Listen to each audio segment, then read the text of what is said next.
అన్ని జన్మల్లోకి మానవ జన్మ మహోత్కృష్టమైంది అంటారు. ఎంతో అదృష్టం చేసుకుంటే మనుషుల్లా పుడతాం. ఈ జీవికి కావాల్సింది ఏదో ఇస్తూ సంతోషంగా బ్రతకడం మన ధర్మం.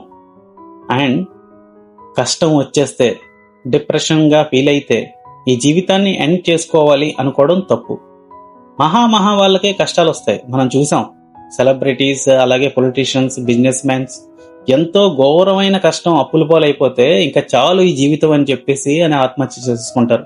ప్రతి సమస్యకి ఒక పరిష్కారం ఉంటుంది అని మనం అర్థం చేసుకోవాలి కదా. అధర్మంగా, బలహీనంగా అయిపోయి నువ్వు నీ జీవితాన్ని ఎండ్ చేయకూడదు అంటుంది మహాభారతం. ద వీకెస్ట్ మూమెంట్స్ వస్తాయి, కానీ ప్రాణాన్ని తీసేసుకోవడం అనేది అధర్మం. బట్ ఏం చేస్తాం, చాలు ఈ జీవితం, ఇక్కడతో చాలు అనుకునే వాళ్ళు చాలా మంది ఉంటారు. అక్కడే ఒక్క క్షణం ఆలోచించి ఆగి మనకొచ్చిన కష్టాన్ని ఒకరితో పంచుకోవాలి కదా, అప్పుడే ఆ భారం తగ్గుతుంది కదా.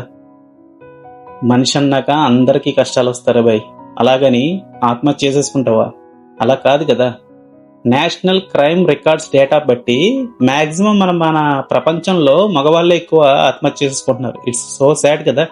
ఆ మగవాళ్ళకి కష్టాలే ఉంటాయి, మగవాళ్ళు చాలా స్ట్రాంగ్ కదా, అమ్మాయిలు వీక్ కదా. అది కాదు ఇక్కడ పాయింట్, జెండర్ కాదు. కష్టమే ఎవరికైనా సరే. బట్ పిరికితనంలో ఆత్మహత్య చేసుకుంటారు అని చాలా మంది అంటారు. But I say no. పిచ్చ ధైర్యం ఉంటాయి కానీ నీ లైఫ్ నువ్వు ఎండ్ చేసుకోలేవు.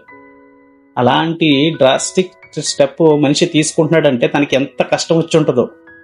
ఆన్ దిస్ వరల్డ్ మనం అందరం కూడా ఎవరితోనైనా సరే ప్రతి ఒక్కరు వాళ్ళు చెప్పే మాటలు విందాం. అసలు ఒక సోల్జర్ లాగా, ఒక వారియర్ లాగా వాళ్ళకి వచ్చే కష్టాన్ని వింటే నీ సొమ్మేం పోయింది.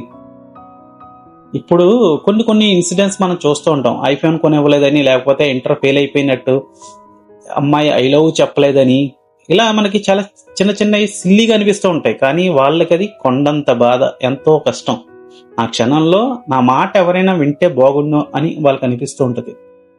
అలా మన చుట్టూ ఎవరైనా బాధలో ఉన్నా, కష్టంలో ఉన్నా సరే ఒక్కసారి మన పెద్ద సొల్యూషన్ ఇవ్వాల్సిన అవసరం లేదు. వాళ్ళ మాట ఒకసారి వింటే చాలు. అర్థమైందా? At least can we do that?